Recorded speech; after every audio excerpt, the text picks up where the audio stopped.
Hello दोस्तों, नमस्ते, जय माता दी। मैं अपने चैनल सोना मोदी लगी तो यहाँ लगी दोनों पे आप लोग का स्वागत करते हैं। एक बहुत छोटा कजरी गीत है आप सबके लिए लेके आई हूँ, तो आप सब सुनिएगा, फुलवाज करिएगा और अपना आशीर्वाद प्यार दुलार बनाए रहिएगा और ज़्यादा से ज़्यादा आपको सपोर्ट करिए।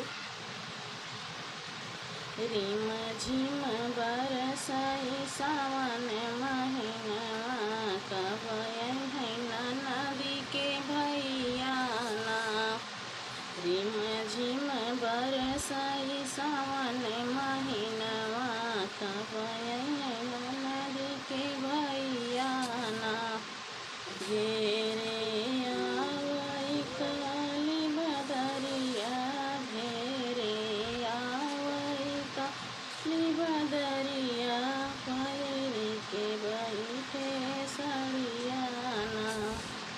रहिया निहारई मोर नयनवा कब है नदी के भैया ना।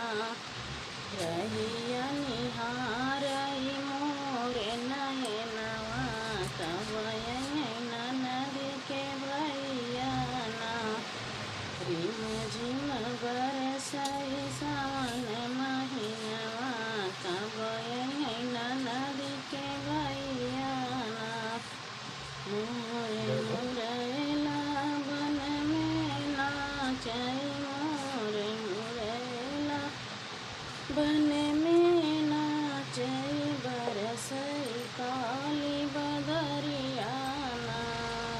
बरसई काली बदरिया ना। पिया बिन तरसई मोरई मनवा कब है नदी के भैया ना। पिया बिन तरसई मोर नयनवा कब है नदी के भैया ना।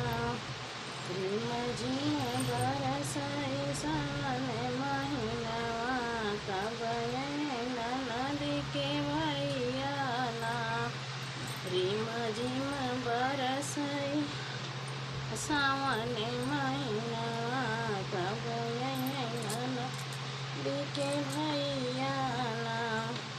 सास जेठानी मोरी खेत खलिहनवा, सास जेठानी मोरी खेत खलिहनवा, नदी गाँव कजरिया ना।